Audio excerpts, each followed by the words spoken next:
So good afternoon, everyone. Welcome to a Brilliant Businesses podcast. My name's Nick Bryant, and I'm very pleased to be today in the Finance Hub with Gillian Palmer. Good morning. How are you? I'm all right, thanks. So just a little bit of background about the Finance Hub and Gillian. Gillian is the Managing Director of Lending Made Simple and the Finance Hub. And on the website it says that you're the home of expert financial advice in Tunbridge Wells, which I believe is true. And you're offering commercial and personal finance to business and the consumer. Absolutely. Let's talk a little bit about your journey, though, Gillian, about how you got to where you are and your story about previous businesses you've had. Yeah, indeed. Yeah. Well, it goes back quite far because I've been in business since I was 27. Have you? Yeah, so I was in the corporate world. I worked for Xerox. Got a lot of very, very good training. Had gone up the ranks. And then I was actually approached because Xerox didn't play a big part in Ireland, and I'm from Dublin. Okay, yeah. And they asked me would I be interested in going back and open up like a franchise model for them over there. And I did. We packed up, sold my house and went home. Big move, yeah. And over 10 years, we both me and my brother, we built a £7 million business. Did you? Wow. Yeah, so both in Dublin. We built it organically to about kind of £3-4 million turnover. Okay. And then we had an opportunity to buy a business in Belfast, where we nearly doubled our turnover overnight. Wow. We had about 42 staff, but after 10 years, I sold that business. It was a lot of pressure. 42 staff must have been and offices in 2 cities and, and having young children as well. Wow, yeah. So then what happened next? Okay, so sold up. Recession was kicking in Ireland, I could feel it.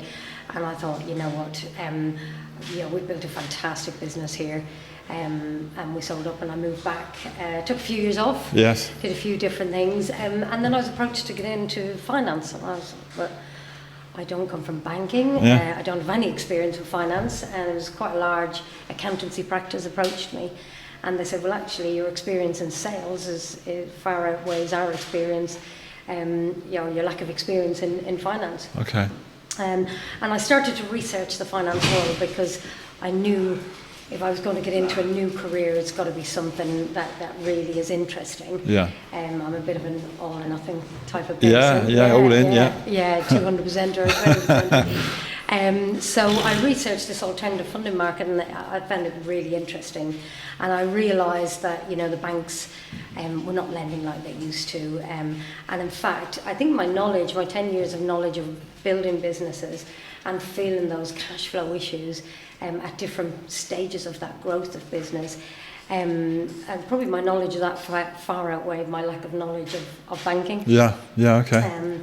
And it really is a very interesting world and it changes almost on a daily basis. Yeah. So that was a good stomping ground to get to where you are now as well. Well, I went to work for the company and having not worked for anybody for 10 years was a little bit difficult. That was tough as well. Yeah.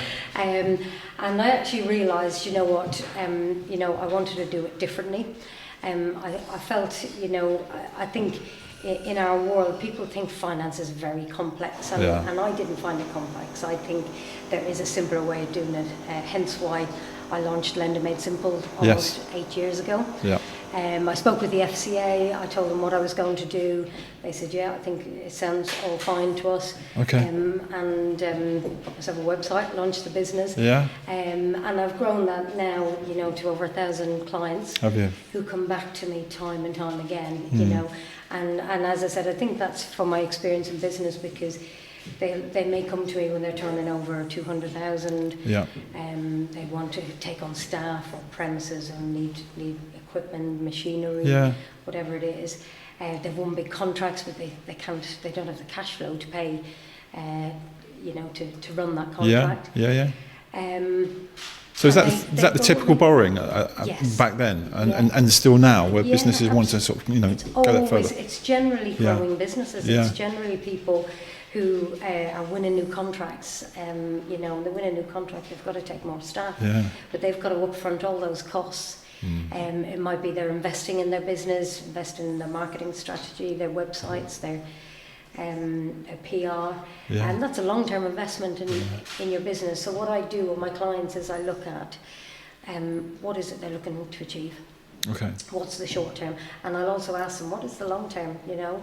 You know, you're looking to sell the business, how aggressively you're looking to grow it. Yeah. Just so we make sure we get them the right funding along the way. And they come back to me time and time again as the business grows for different types of funding. We've got the builders in upstairs, haven't we? That's what the noise is. Just so everyone knows when they hear that.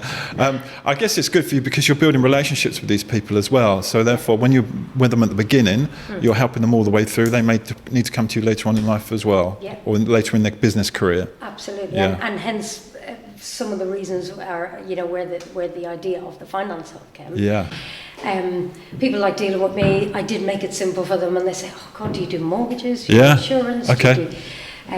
And I started to realise that, you know, the banks, you know, one, they weren't lending, but they didn't have the authorisation in branch. So a lot of my clients who have been dealing with their own banks for 25 years just were frustrated, you know. And I thought, well, actually, why not create a space? And I called it the Finance Hub, where they can come in and have all those experts under one roof. All under one roof, yeah. And hence why the idea of the Finance Hub. Yeah. Did you choose this location specifically, or was it just this came up? Because this is such a great spot, isn't it? Yeah. Were you just lucky with that? Or? No, I wasn't just lucky. I was determined to get the right location. Yeah. Because it's not just, you know, finance is quite an emotive topic, and you know, and considering we cover all aspects from inheritance tax, investments, pensions, you know, mortgages, commercial mortgages, all sorts, to sit down and to be able to talk about those, you know, people get, you know, they're quite nervous about it, and they needed. For me, it was about a location and a feeling that people could come in and feel relaxed. And they do give me the feedback that they do feel, you know. The location was obviously because... Yeah, we're on the Pantiles here in Tunbridge Wells, by the way. Yeah. And, you know, I sat down with a friend of mine when I said to him, you know, I have this idea, and he said, do it. And I said, okay. And then I spoke to all, you know, the people that could be involved. They all said, yes, we'll be involved. Right. So the third thing was... where, and we started to look at places on the high street, you know, and if you think you always had a mortgage broker on the high street and insurance broker, it's true. And they probably all look pretty similar, you know. No, this has got to be different. It's got to look different. It's got to feel different. But also we hold a lot of educational events. Okay. So it had to be a space that I could move around and fit. Occasions we had an event for the Chamber of Commerce, and 110 people turned up. So I had to have a location that we could be very flexible to be able to do that. Yeah, that gives you a name within the town as a place where people can go to have meetings like that, and it makes more people aware of it. It's a good sort of strategy to make people aware of where you are. How else do you market the business? Is it through word of mouth? Is it through? No, the main way. Firstly, we advertise in the local newspaper, the Times of Tunbridge Wells. Yes. So magazine. That's been a great source of people. You know, if people come in here and we ask, how did you hear about us? Well, the newspaper was lying on. Is that this? Or I've seen it on the train. You know. Our banners outside, so I'm making absolute use of my 6-metre long banner. And people are walking to Sainsbury's, or walking to the Pantiles for an event. And social media, you know, and I think because of the events, and you know, people say to me, why are you holding an event about menopause or female entrepreneurs, or you know, we hold many different types, not just about finance. But if we're giving back to the community and people can come in here free of charge, you know, we get 40, 50 people in the room talking about whatever the topic is, well then they're getting to know what we do, and off the back of that, our affiliates in here, you know, or people come back to it's a good strategic move. I like it. And of course, there's also the awards that you seem to be reeling in recently. Tell us about those. Oh God, I'm not sure I'll ever go for another one again. There's a lot of work.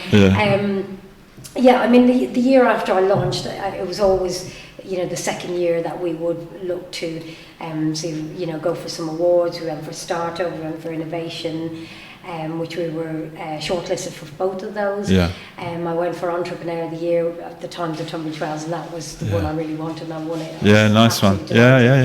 I won Woman in Finance, which I was actually scratching my head a little bit because, you know, this really is a service provider, you know. Which I was delighted, but I suppose it was the innovation in finance was why I won that. And then just recently, last week, it was a Businesswoman of the Year for Kent. Yeah, that's a great one. But I'm done. There's a lot of work and it's quite a nervous thing to go through. It is, isn't it? Yeah, I mean, it's great to get the recognition, but it does take its toll on you a little bit. Yeah, I mean, you're busy in your day work anyway, and having to do this at the evenings as well. It's time. And we obviously, because we do we do a lot of charity. So for my office manager Natalie, we've done kind of half marathons for local charities. Yeah, for Tailor Made Dreams, eh?